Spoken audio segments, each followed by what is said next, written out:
Well, good morning. Hope you guys are doing well this morning, all right? So for those of you who don't know who I am, my name is Mason Powell. I'm the teaching co-pastor here, and if you're a guest here, we are thrilled that you're here. I think I need to mention a couple things. A lot of you keep asking about when am I going to get rid of this beautiful University of Tennessee water bottle. In case you're wondering, I am a Volunteers fan, and I think that's because Jesus loves volunteers, and so I love the Volunteers too. No, and with it being college football season, that does mean I am prepared to be hurt again, okay? That's kind of what it means to be a Volunteers fan. Okay, so another thing we want to mention, thank you again for all of you who came out to the golf tournament yesterday morning. We had a great turnout. It was a great opportunity for us to show support for our Relentless students to get to camp, and it was a great fundraiser, guys. And so thank you so much for all you came. That was the first time I've actually ever really played golf, and if it's anything like bowling, if you score in the 300s, that means it's a perfect game, right? So I think I have a future for me in golf somewhere. No. So if you're new here, we do this thing where every service, we take a moment and we give a round of applause and appreciation to one particular area of service here at the church. And this morning, we want to give a round of applause to our elders here at the church. Those are the spiritual leaders. They're the ones who work with me and Dave to figure out what is the direction that the Bluff needs to be going towards. And so let's give a round of applause for them.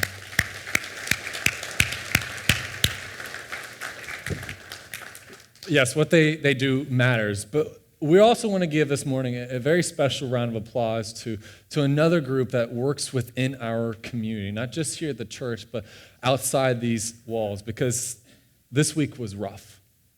I think a lot of us can nod our heads and agree to that. With the many different tragedies that happened, or just in remembrance to a tragedy that happened 18 years ago that forever changed the course of our nation's history. I know many of you students, you probably have no memory of what that day was like because you probably weren't even born, but for those my age and older, we remember exactly where we were, and for those like me, it completely changed the direction of their life forever. And so what we want to do this morning is we want to give a round of applause to all of our first responders that are here at the Bluff this morning, all those who spend their days Monday through Friday when tragedy strikes, they're on the clock to make this tragedy, whatever the tragedy might be, to ease the pain, to ease the suffering, to be alongside those who are going through some rather miserable times. So let's give a round of applause for them.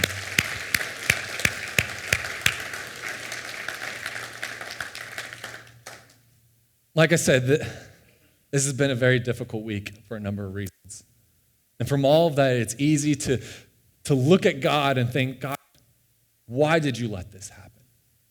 And then to get angry at God and eventually get angry towards other people. And let me tell you, that is a very bitter place to be, angry at God. I've been there numerous times. I can remember one time in particular, it was in the time frame between my freshman and sophomore years of college, and I got asked to be a liaison for this one corporation, this international children's ministry. They asked me to be a liaison for them for a ministry that was happening, a church denomination that was happening it was a Nigerian church denomination happening in Dallas, Texas. I don't know why that's a mouthful this morning. And so I got asked to be this liaison, and I got very excited about it because I think, wow, this is great news. I'm going to get to do something really cool. And what it meant was I would have to spend my summer several states away in Dallas, Texas, with people who, some of them didn't even speak English as well as I did, and I'd be away from family and friends, but I was excited. I felt like this was what God wanted me to do, and so I spent the last few weeks right before I went trying to raise up money to spend my summer unpaid using my own savings account and depleting it all just so I can go and do this wonderful experience. But it turned out to be a miserable experience. You see, the church and that I was working with, that I was stationed at, had very different beliefs than me about the Bible.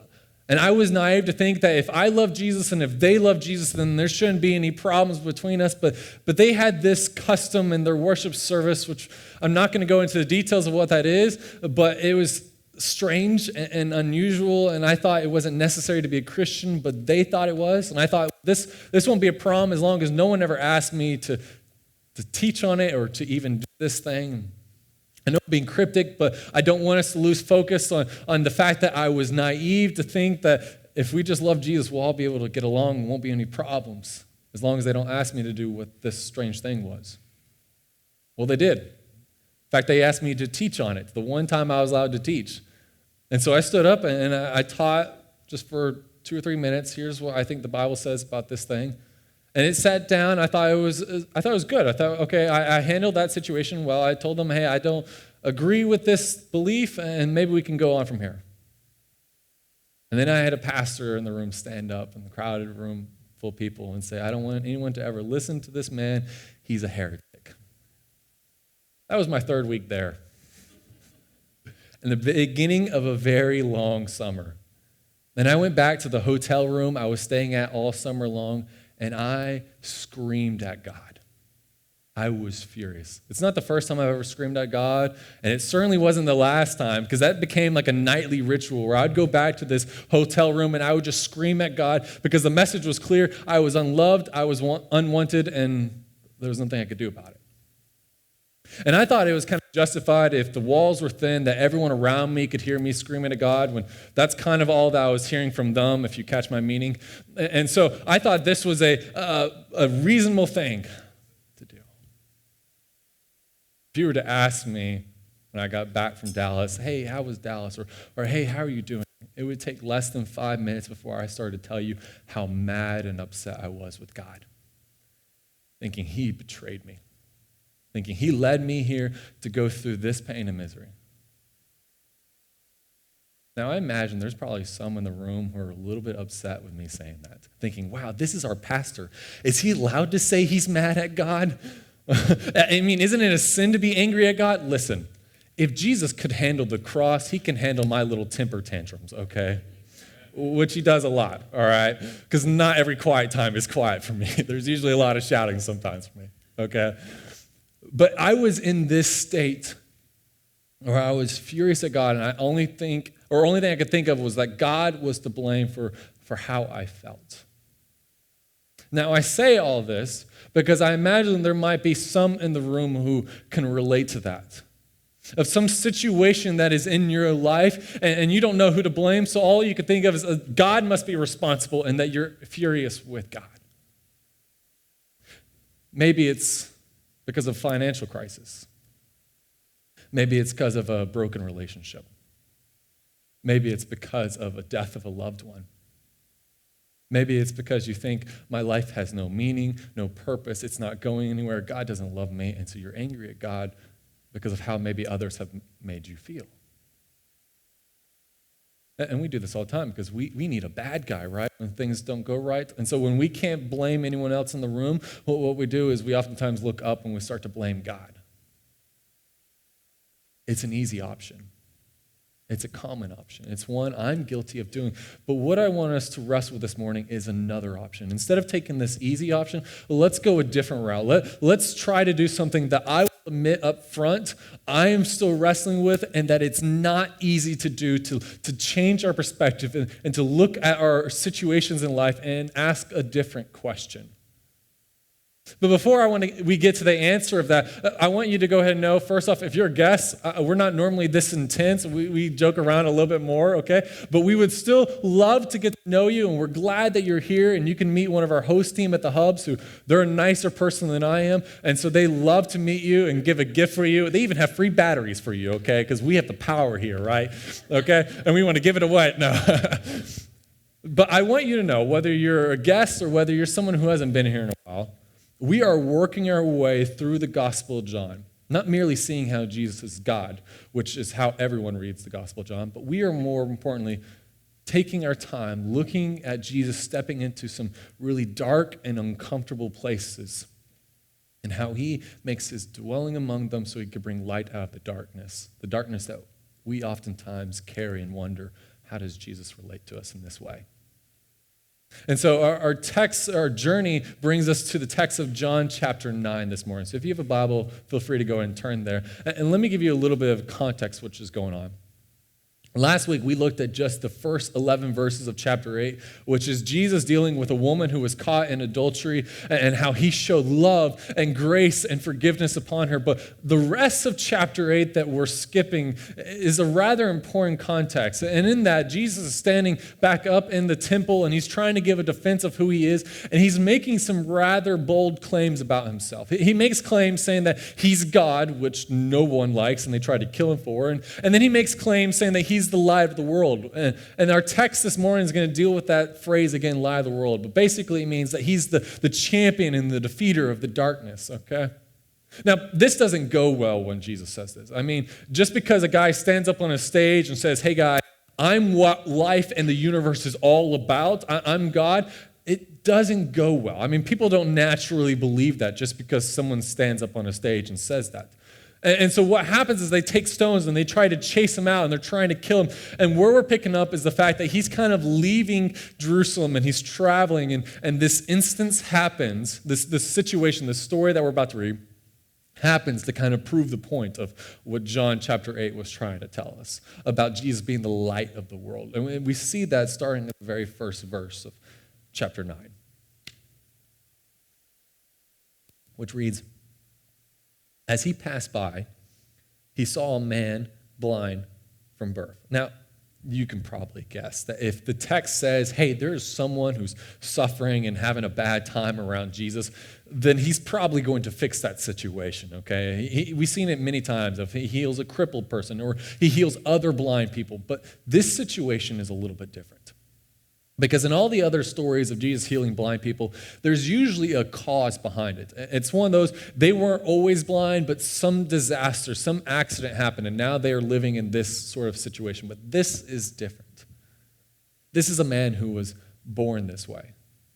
Meaning it's kind of hard to point a finger or a cause or effect of who's to blame. And so this creates a big amount of debate in that day and age of who's responsible. Because the idea that maybe that we live in a broken world that breaks us is a strange concept that people weren't able to fully realize, and something that we struggle as well.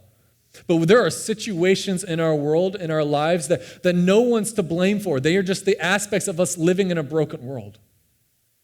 The rising cases of mental illness, of genetic diseases and things like that are ample proof of that. No one's to blame for those. That's just a fact that we live in a broken world that often breaks us and continues to kick us when we're still down. That's the kind of world we live in. And so here's this man, he's been living in that space where people look around, they're always wondering who's to blame. And we know this is true because the very next verse, when the disciples see this man, they don't respond. They don't jump to the scene and respond by trying to help him or take care of him. They look at him and they treat him like how everyone else has always treated him by what happens in verse 2, which is, Rabbi, this is the disciples talking. They say, Rabbi, who sinned, this man or his parents, that he was born blind? So did you notice the lack of compassion on their part? All they could see was, this is an issue, and let's sit back and debate it. Okay, did this man do something wrong? Or is it possible that his parents did something wrong and he's suffering from it? I mean, there was even the idea that maybe when he's in the womb, he did some grievous sin, and so now he's born blind. And I know that seems kind of funny, but that was the mentality of the day, because the mentality was, if you're going through something really tough and really bad, it's because you did something really bad. Not because you just live in a broken world that needs Jesus. No, it's because you did something wrong. And so they look around, it's like, well, is it the man who did this? Is it the parents? Well, if it's neither one of those, then the kind of unspoken question was it God who did this man? And I know that seems weird, but they're wrestling here with this issue of fate. And because this is this man's fate, this is his destiny. So who's responsible? And so the parties, or the debate of the time was split between three different parties. You have one group, when they're looking at fate and destiny and everything that's happened, they believe that God did not predestine anything. He just kind of created the world and stepped back, and everything is is created and done by human will. So anything we do, that's all on us. Okay, God has no intervention. He doesn't care. He doesn't get involved. Okay, that was one party. Okay, the other group of people believe that, okay, well, God predestined the big things, but there's some wiggle room. We get some freedom. We can make some decisions. Okay, we can make a difference. Okay, or there's some things that there's no changing. Okay, but then there's this third group of people who believe that every little thing was predestined, and so if a tree falls in the forest, it's because God decided on this date, at this time, this tree is going to fall, and every beat of a butterfly wings, and we're all pretty much just robots incapable of changing anything. Like that was the three different arguments going on. And so the disciples, they're looking at this man, and they're kind of bringing that up to the surface of, hey, Jesus, what do you think? Which category is right? Who's responsible? Well, here's how Jesus responds. Verse 3. It was not that this man sinned or his parents, but that the works of God might be displayed in him. So what Jesus means is that it was not this man's fault that he's suffering this condition. Okay, it's not the man's fault, it's not his parents' fault, it's not even God's fault, because to assume that God made them this way would be against God's character of love. But the fact that they are born with this situation in their life that no one's to blame for is just the fact that they live in a broken world once again. But now Jesus is on the scene. And Jesus is going to change things. And Jesus is going to completely change the thinking behind the disciples, because they're looking at this man, and instead of seeing someone who needs compassion and love and attention, they view it more of, well, here's someone who needs, who's a problem or a riddle that we got to solve. And so the next verse 4 says, when Jesus is trying to get this new mentality in his disciples, he says, we must work the works of him who sent me while it is day. Night is coming when no one can work. As long as I am in the world, I am the light of the world. See, there's that phrase again, okay? So in the last few months of Jesus' life, the cross kind of looms before him. We're entering into the last few weeks of his life, and there's just this pressure that there's going to be coming a time when the darkness is finally going to lash back out at Jesus, where he's going to take the entire world's darkness, all of our sin, upon himself. He's just going to consume it all so he can do battle with it. But until that day comes, he's got some jobs to do. He's got to be making a difference, and he's trying to get his disciples to see, you got to be doing the same thing. And we who live on the other side of the cross, as we are looking for the day when the home that Jesus is preparing for us is going to come, we have that same pressure to be at work. Meaning, we don't have much time to show love and compassion and grace and forgiveness to other human beings who are in the need of it. Because you never know when Jesus is going to come back. And you certainly don't know what other people are going through. And what it might mean for them to hear from you that you consider them a friend. That you see them. That you love them, that Jesus loves them, and that no matter what they're going through, that you've got their back. I think this week is a testament to how much people need to be reminded of that, of how much they need to hear it from all of us, that you're loved, not just by Jesus, but by the rest of us. And so Jesus, as he's trying to rework the thinking process behind his disciples, he doesn't just say these things. He puts them into practice by what we read next. Jumping down to verse 6. Having said these things, he spit on the ground and made mud with the saliva. Then he anointed the man's eyes with the mud and said to him, go wash in the pool of Siloam, which means sent. So he went and washed and came back seeing. So Jesus approaches this man who has been the subject of debate for years. I mean, imagine, this guy has been sitting here begging people for food and water. His entire existence is dependent upon others, and the way people treat him is oftentimes a debate and thinking, oh, he's done something wrong. He can't be among us. Well, we cannot allow him in this place. And that's the state that this man's been living. And instead, Jesus enters the scene, and what he does is he takes a little bit of mud, comes up to this man, and he actually touches him as he starts to put the mud on him. I mean, imagine, this is a guy who probably hasn't felt anyone laid a hand on him in years because people are afraid of him, thinking this guy, he must be really bad if he was born blind. Instead, Jesus has touched this man to heal him. Now, Jesus could have simply spoke healing into the man's life. He does that all the time. We've seen that other times in the Gospel of John where Jesus says, get up or open your eyes, and they suddenly do. But in this moment, Jesus uses this to show compassion, to show love and grace as he goes to a man that everyone else avoids, and he helps him. And all of a sudden, this man can see again. Can you imagine the surprise, the excitement? He's probably running around trying to see and explore everything. He's like a newborn baby, like discovering he's got hands and feet again. Like, this is so exciting. He's going around, he's telling everyone, hey, you got to see what Jesus did for me. I lived like this. I was blind, but now I see. And the excitement would have been explosive. I mean, this is something, he's going around, he's telling all the skeptics and all the liars and the rest of chapter John, telling them, look what Jesus has done for me. And this is an amazing moment. And I imagine all the disciples are sitting there thinking, not only has Jesus done another miracle that no one expected him to ever do, but they're probably realizing, man, this man was suffering, and yet Jesus used that man's suffering for glory. Let me tell you what this means for us today. For those of you who are going through a rather difficult time, where you're feeling just beaten, where you've got some tragedies in your life, or some conditions that hurt you, that exhaust you,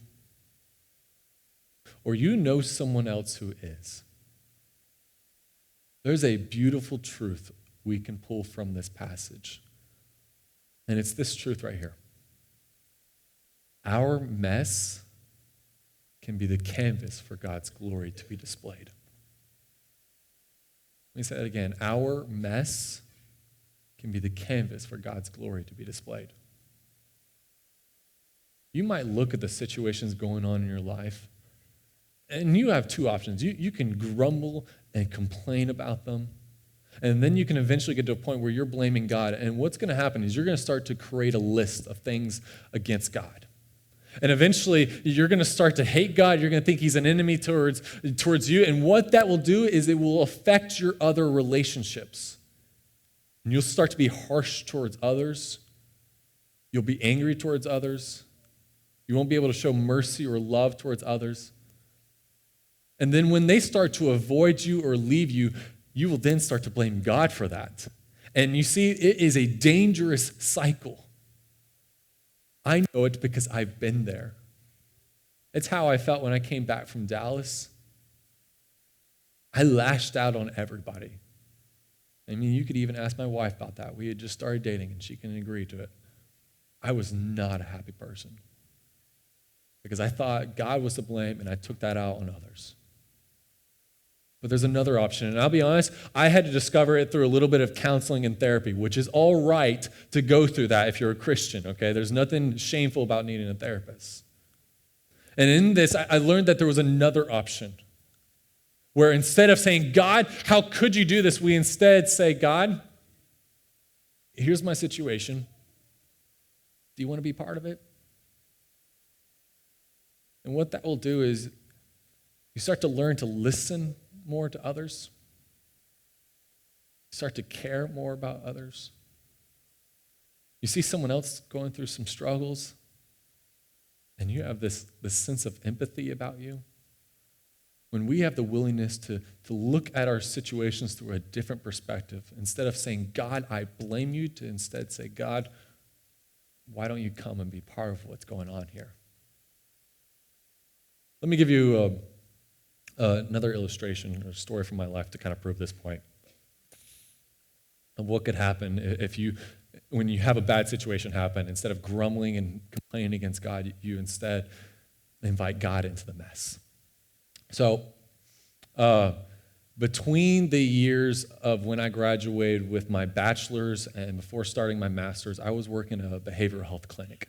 And I had Fridays off, and I remember one particular Friday, I went and had breakfast with a couple of guys in a different town, and as I'm driving back, I remember thinking, I've got zero plans for the rest of the day. which never happens, okay? There's usually some project at the house or there's something I've got to get done, and I'm sitting there thinking, I've got nothing to do today. And as I'm running through the options of possible things to do, I get this feeling I need to be praying and talking to God. So I remember kind of crossing my hand, or not crossing my hands, I was driving, okay? But I remember sitting there thinking or praying out loud to God as I'm driving, Jesus, as you know, I've got nothing going on today, but I don't want to stop that or allow that to stop from seeing you. And so do whatever you need to do, God. Wreck my day if it means you take me somewhere where I can see you do something really cool. Well, several minutes later, my wife calls. And she's in tears and in a panic. And I'm picking up slight little details in her hypered state that she's been in a car wreck. And she needed me there. She was scared. And so I had just pulled in the driveway. And so I throw the car in the reverse, and I back out, and I'm driving to the scene. And I'll be honest, I was grumbling with God, thinking, that's not what I meant, Jesus. Apparently, me and Jesus have different definitions. I'm sorry. We have different definitions when it comes to the phrase, wreck my day. I'm still a little bitter about that one. So I get to the scene, and the car that we had just written the final paycheck to was completely crushed in and totaled and wrecked. And my wife, thankfully, was perfectly all right. And so was the other gentleman who was in the wreck in this rear-end collision. And so I do the good husband thing when I get there. I run and I check on my wife and make sure she's doing all right. And then praising Jesus that her and the other driver are perfectly safe. We're all standing off on the side of the road at a gas station. And the police officer shows up. And as the police officer is speaking with Jody, getting her information, I decide I'm going to go talk to the other driver. And I go, and he's this little old man. He's kind of inspecting his vehicle. And we get to talk in some small little talk. You know, we're talking about the vehicles, and then it becomes, what do you do for a living? You know, he's a painter. He paints houses, and I tell him at the time I was studying to be a pastor, which anytime I ever tell anybody I was studying to be a pastor or now that I am a pastor, they always feel the need to apologize for every single cuss word they've ever said in existence, which I find funny that people feel the need to do that. But this man doesn't do that. Instead, he kind of perks up. And then he just starts unloading all of this stuff that's going on in his life, talking about how his son is a missionary in Taiwan and he's living in a leper colony. And this little old man, he's talking about how angry he was at God, that this man or that his son would get this Jesus stuff in his head and take this man's grandkids away from him to go live in Taiwan in a leper colony to tell people about Jesus. And I'm just sitting there listening, thinking, this guy, he must be angry at me or something. And then this little man starts changing his tone, saying that for the longest time he avoided his son's messages. He was angry at God, would not come to church. He was angry at everybody. And then something broke in him. And he reached out to his son, and they reconnected, and eventually he bought a plane ticket and flew out to Taiwan to see what in the world would drive his son so far away from family. And this little man saw the work his son was doing in Taiwan, in this leper colony, how a church was being formed, how people were coming to hear the gospel of Jesus and lives were being changed. And this little man, he's telling me this, and he's starting to cry. He's saying how it broke his heart, and now he's trying to go around raising up support for his son, and he's crying, and I'm just sitting here crying because I haven't said anything since I said I'm a pastor, okay? And I'm crying, he's crying. Next thing I know, 10 minutes after meeting this guy, me and him are on our knees in a gas station parking lot praying for his son's work in Taiwan for the gospel of Jesus Christ, while my wife and the police officer are standing right behind us, thinking we've lost our minds. Sure, the day wasn't what I wanted. I could have done without the wreck. These things happen because, well, we live in a broken world, like I said, where messy things happen, where no one's to blame. When we can't find people to blame, the easy thing, like I said, is to blame God. But the other option of saying, God, here's my mess, won't you be part of it? It will change who we are. Because we're a mess. As I've been telling the students on Wednesday nights at Relentless, it's okay to not be okay. And the best thing we can do is merely to say to Jesus, hey, Jesus, I'm not okay. Won't you come and still live in my life?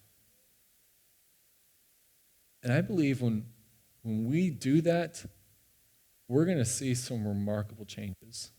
That's what we believe about here at the Bluff. We think what would happen is maybe we would look at the situations in our lives and see that maybe God can intervene in them. Maybe it's from broken relationships, whether that's a marriage or a dating relationship or a sibling relationship or a parent relationship or a relationship you have with a friend. Maybe we start to see that mess, something that can bolster us to help encourage someone else who's going through the same thing. Or maybe it's when we have financial troubles, we see maybe this is happening so I can help someone else when they go through financial troubles. Or for those who feel lonely, who feel rejected, who feel like their life is just going nowhere and that they're aimlessly wandering through existence, might see that maybe God is using that so you can help someone else through that situation. Or maybe it's just merely changing the way we see those around us who are suffering and going through struggles. Not judge them, not use them as a thought experiment, but see, is this someone who needs my love and compassion, who needs to hear about Jesus? Here at the Bluff, we think that would change this community. And we think what we're going to see if we did that, we're going to see a greater involvement in our community to love God and love others when we start to see our mess as the canvas for God's glory to be displayed. Because none of us is perfect here, but we know the one who is. And so here's what we're going to do the rest of the morning. I'm going to pray.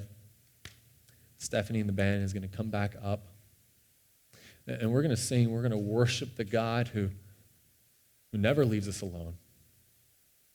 Who instead, when we had the opportunities to blame him, has changed our hearts so that we're instead going to others and saying, hey, did I ever tell you about this thing I went through? And how God was with me? How God still loved me even when I blamed him? See, the joy is we get to be like that to the community now. So we're going to sing, worship the God who's changing our hearts to look at our problems like that, who takes our mess for his glory. And during that time, if you're realizing I have a lot of mess and I don't have Jesus involved in it, and I need Jesus in my life, I want to have a relationship with him, I want to be part of his family, then come please talk to me or one of our elders who are going to be in the back of the room. Because we're here for you. We want you so desperately to know Jesus and who he is and what he can do with your mess in life. Or maybe you already have Jesus in your life, but you really just need someone to talk to about the mess that's in your life. You need someone to pray with you, maybe a shoulder to cry on. We are here for you. And it doesn't have to be just this time. Dave and I are at the office Monday through Friday. You are always welcome to come and interrupt us because we are all about you guys. Because we're excited to think what you guys will do for this community when you go out there and you live out that truth. So let's pray.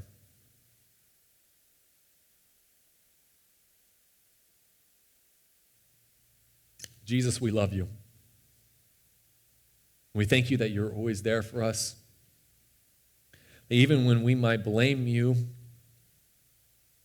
you're still with us. And you help us through that. Father, forgive us when we blame you. When we see you as the bad guy instead of seeing you as the hero who's trying to win our hearts. So help us to live differently. Help us to see our struggles and our suffering in life through a different lens. One where we see how it's possible that you can make our mess into your glory, Father. We've got a lot of mess, which means you have plenty to work with, Jesus. And we're excited to see what you're going to do with it. It's in your name I pray. Amen.